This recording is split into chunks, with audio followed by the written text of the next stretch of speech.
Selamat siang Bu. Assalamualaikum warahmatullahi wabarakatuh. Waalaikumsalam warahmatullahi wabarakatuh. Maaf mengganggu waktunya sebentar, nggih.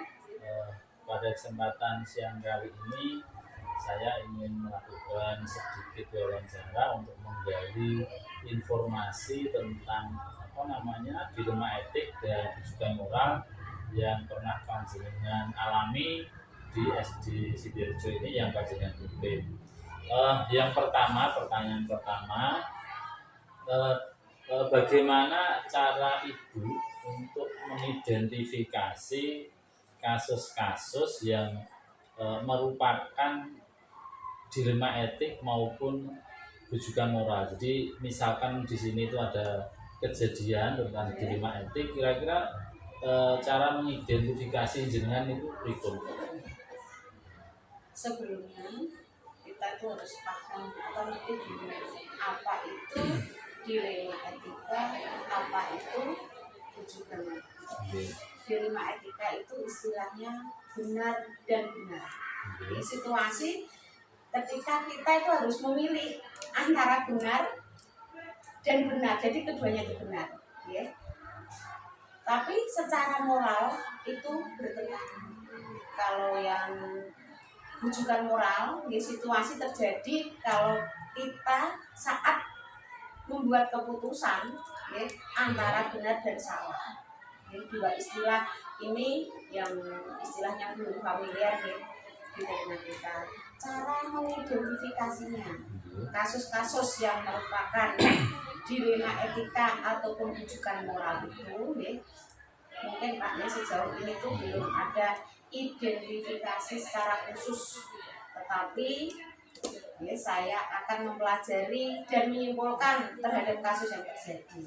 Kemudian nanti saya akan membuat tindak lanjut pengambilan keputusan baik yang merupakan dilema etika maupun rujukan moral. Seperti itu Pak. Terima kasih penjelasannya Bu. Jadi untuk yang kedua, ini kan tadi sudah mengidentifikasi, kemudian kira-kira pada saat jenengan mengambil keputusan, itu pada saat mengambil keputusan yang ada hubungannya dengan dilema etik tadi, cara pengambilannya jenengan bagaimana menjalankannya pengambilan itu? Oke, mengenai pengambilan keputusan yang ada di sekolah, ya, terutama kasus-kasus di mana ada dua kepentingan yang sama-sama benar, dan mengandung nilai kebajikan. Jika diperlukan, maka terlebih dulu saya akan melakukan koordinasi Pak Ulin atau musyawarah dengan pihak-pihak yang terkait, contohnya ibu bisa orang tua atau pihak-pihak lain yang diperlukan.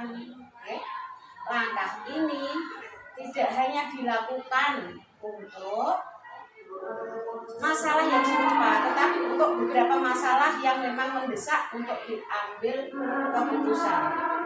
Saya akan mengusahakan jalan musyawarah mufakat, itu yang pertama. Kemudian akan melibatkan kalau perlu komite sekolah, orang tua, ahli untuk bercurah pendapat kepada orang yang lebih kompeten, seperti itu. Dan saya akan mengedepankan yang namanya skala prioritas, seperti itu Pak. Berarti di sini jenengan pernah menghadapi dilema etika, gitu. Selanjutnya, langkah-langkah apa yang panjenengan biasa lakukan dalam menghadapi masalah tersebut? Melakukan musyawarah tadi seperti tadi, ya, dengan beberapa orang atau pihak yang terlibat dalam situasi tersebut Pak Mulin. Kemudian kita mengumpulkan fakta-fakta yang relevan berkaitan dengan masalah tersebut. Setelah pertimbangan matang, baru mengambil keputusan yang tentunya diperlukan cara berpikir yang jernih agar keputusan yang diambil itu bisa dipertanggungjawabkan, seperti itu. Kira-kira langkah-langkah panjenengan yang jenengan laksanakan tadi yang efektif itu bagaimana saat panjenengan mengambil keputusan itu? Meninjau nilai-nilai kebajikan dalam kasus tersebut ataupun menyesuaikan nilai-nilai yang bisa dijunjung tinggi di sekolah, dipertimbangkan kemanfaatannya bagi murid serta bagi orang banyak yang bisa dipertanggung jawab. Seperti itu. Dari langkah-langkah panjenengan itu kira-kira ada enggak tantangan-tantangan panjenengan dalam pengambilan keputusan yang berhubungan dengan kasus-kasus tersebut? Tantangannya apa kira-kira? Sejauh ini tantangan yang ada dalam pengambilan keputusan itu biasanya berhadapan dengan bapak ibu guru yang belum sepakat, seperti itu, yang bagaimana membuat keputusan yang benar-benar terbaik, karena di sini terdapat dua kebenaran, tetapi manakah yang terbaik sehingga keputusan yang diambil nantinya keputusan yang menguntungkan semua orang, seperti itu, tidak ada yang dirugikan dan bisa dipertanggung jawabkan.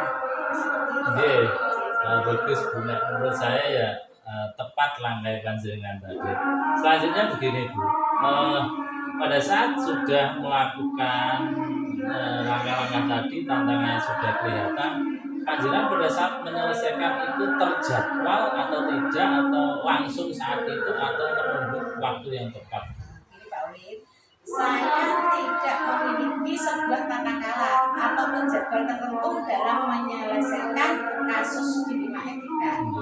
Tetapi saya lebih kepada menyesuaikan masalah yang ada. Apabila masalah tersebut menuntut untuk segera diselesaikan, maka saya akan langsung selesaikan di tempat. Namun tidak jarang kita juga menjumpai masalah yang proses penyelesaiannya itu membutuhkan musyawarah ataupun bertukar pikiran kepada orang lain terlebih dahulu, yang istilahnya orang lain itu yang lebih kompeten dari saya, kan ada pengalaman seperti itu Pak. Tadi panjenengan menyebutkan orang-orang yang lebih berpengalaman dalam bidang ini. Kira-kira ada tidak seseorang atau faktor yang memudahkan atau sangat membantu jenengan dalam penyelesaian masalah dilema etik atau beberapa kasus lain di sekolah ini? Gini ya Pak Ulin, kita sebagai orang yang beragama, pertama sandaran kita tuh Allah Subhanahu wa Ta'ala, bersandar memohon karena Allah lah yang memberikan kita masalah dan juga beserta penyelesaiannya. Seperti itu juga bersama solusinya, kita memohon pada Allah Subhanahu wa Ta'ala, kemudian tidak lupa bersyukur kita diberi masalah tertentu karena kita dipilih, kita itu orang tepat, berarti dipilih Allah dalam menghadapi suatu masalah tersebut. Kemudian berikutnya berbagi pengalaman dengan teman atau orang yang kompeten berpengalaman dalam topik masalah tersebut. Kemudian apabila menghadapi sebuah masalah dan saya tidak memiliki pandangan mengenai sosok yang mempermudah masalah tersebut, maka saya akan memilih jalan pertama tadi kembali musyawarah. Saya memiliki keyakinan bahwa menganggap masalah itu tidak masalah. Dengan itu maka pengalaman akan semakin kaya dan bertambah. Kita ambil itu aja.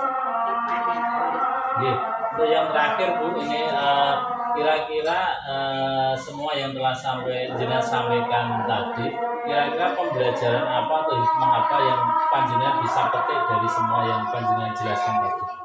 Sering saya utarakan dalam rapat sekolah ataupun rapat komite maupun dalam istilahnya supervisi akademik maupun supervisi klinis Pertama, kita tidak boleh berprasangka buruk, tapi harus berprasangka baik.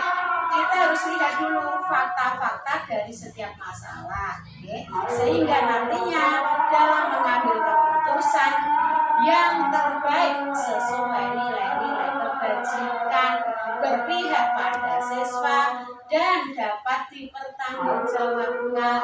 Selain itu, yang tidak kalah penting adalah refleksi dari setiap keputusan yang diambil dengan harapan kasus seperti yang ada jangan sampai terulang lagi di kemudian hari. Seperti itu. Oke Bu, ngoten ini terima kasih saya ucapkan beberapa poin pertanyaan sudah saya ajukan pada panjenengan. Saya mengucapkan terima kasih atas ilmu dari yang jenengan bagi dengan saya. Semoga nanti bisa saya praktekkan bermanfaat untuk saya, dan saya mohon maaf apabila telah mengganggu jam istirahat panjenengan, dan saya ucapkan terima kasih Bu. Terima kasih ya Bu ya. Assalamualaikum Bu.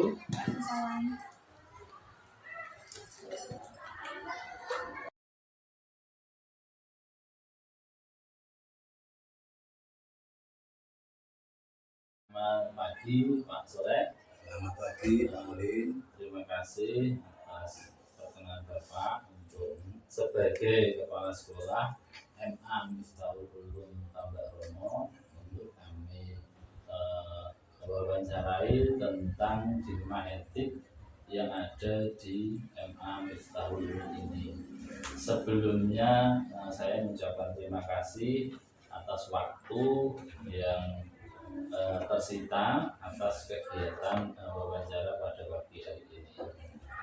Begini Pak, yang ingin saya tanyakan, bagaimana Bapak ini mengetahui ada beberapa kasus yang berkaitan dengan dilema etik atau rujukan moral dalam kehidupan bersekolah di MA Miftahul Ulum ini Pak? Terima kasih. Dalam kegiatan belajar mengajar memang kadang-kadang terjadi atau muncul suatu permasalahan. Kalau muncul suatu permasalahan tersebut, ya kita identifikasi permasalahan-permasalahan tersebut. Apabila permasalahan tersebut itu tidak melanggar hukum, tata tertib, dan mengandung dua nilai-nilai yang sama-sama benar, maka itu termasuk kategori dilema etika.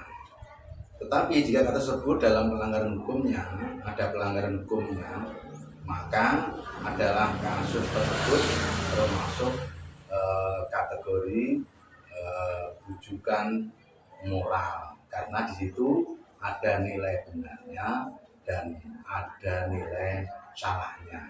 Itu yang kami lakukan di Madrasah Aliyah Miftahul Ulum Tambak Rono untuk mengidentifikasi suatu kasus yang terjadi di lingkungan Madrasah Aliyah Miftahul Ulum Tambak Rono. Oh, berarti di lingkungan sini pernah kejadian ya Pak? Ada kejadian tentang dilema etik atau tidak? Oh, okay.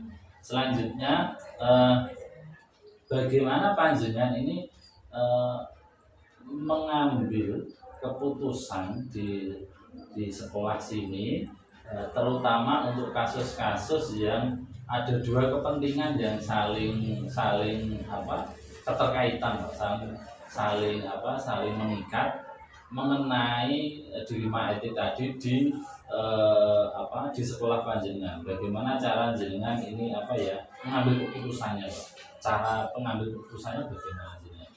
Oke, tadi depan kan sudah saya katakan bahwasanya setiap ada kasus itu perlu adanya identifikasi, karena termasuk kasus dilema etik, maka kedua-duanya mengandung unsur kebenaran.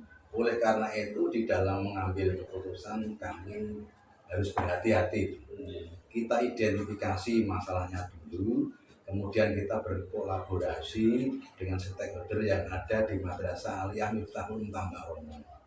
Baik itu para guru, kemudian utamanya adalah wali kelas, utamanya adalah wakil kepala bidang kesiswaan yang kaitannya dengan menangani siswa-siswa, kalau perlu dengan komite madrasah, dengan pengurus yayasan, sehingga nanti keputusannya betul-betul tidak merugikan salah satu pihak. Demikian. Setelah jenengan tadi mengidentifikasi ya Pak ya, berarti kan jenengan punya prosedur atau langkah-langkah dalam pengambilan keputusan tadi. Kira-kira prosedur yang ada di MA Miftahul Ulum ini bagaimana gambarannya? Oke, untuk sebelum mengambil keputusan, memang kami mengambil langkah-langkah yang sesuai dengan prinsip-prinsip kami. Yang pertama, dan barang tentu sebagaimana yang saya sampaikan tadi adalah identifikasi permasalahan tersebut. Sejauh mana masalah tersebut terjadi di lingkungan madrasah yang kami pimpin, sebagai bentuk kehati-hatian untuk menentukan nanti mengambil keputusan. Kemudian juga supaya nanti tidak terjadi miskomunikasi atau informasi hanya dari sebelah. Oleh karena itu dua belah pihak yang bermasalah ini kami undang semuanya untuk mencari duduk permasalahannya seperti apa. Kemudian setelah kami identifikasi, keduanya kami ketemukan, kemudian duduk permasalahan sudah tahu, kalau bisa dari kedua belah pihak ini nanti supaya tidak jadi suatu permasalahan, kami usahakan untuk penyelesaian secara humanis, secara damai, biar nanti di belakangnya tidak terjadi suatu masalah lagi. Demikian juga di dalam mengambil keputusan, kami tadi kan sudah saya sampaikan bahwasanya berkolaborasi dengan stakeholder yang ada di madrasah kami, baik dengan guru, dengan karyawan, dengan wali kelas, dengan wakil kepala bidang kesiswaan, dengan komite sekolah, komite madrasah, dan juga kepada pengurus yayasan. Di samping itu juga nanti kami mendengarkan sebelum memutuskan di antara masalah di antara kedua belah pihak tersebut, mendengarkan pendapat-pendapat dari orang-orang yang kami anggap bijaksana. Kami dengar pendapatnya. Demikian Pak. Selanjutnya begini Pak, tadi kan jenengan sudah melakukan langkah-langkah penyelesaian masalah. Selama ini kira-kira yang panjenengan anggap efektif dalam penyelesaian masalah tersebut untuk mengambil keputusan tadi yang mungkin win-win solution itu bagaimana Pak? Oke. Yang paling efektif lah katakan. Terima kasih. Untuk menyelesaikan masalah tersebut karena juga sesuai dengan perintah Rasulullah SAW, setiap ada masalah kan wasyawirhum fil amr, kita musyawarahkan dengan guru-guru yang ada di binaan kami. Karena utamanya saya sampaikan tadi adalah wali kelas yang sangat jelas dengan anak, kemudian wakil kepala bidang kesiswaan yang menangani kesiswaan. Di samping itu mendengarkan pendapat-pendapat daripada dewan guru yang ada di madrasah kami, sehingga nanti betul-betul keputusan kami itu bukan keputusan kami pribadi, tapi keputusan bersama kolaborasi. Demikian Pak. Selanjutnya begini Pak, yang panjenengan mengidentifikasi yang efektif. Kemudian kira-kira tantangan apa yang Bapak alami pada saat pengambilan keputusan pada saat ada kasus-kasus di rumah etik tadi Pak?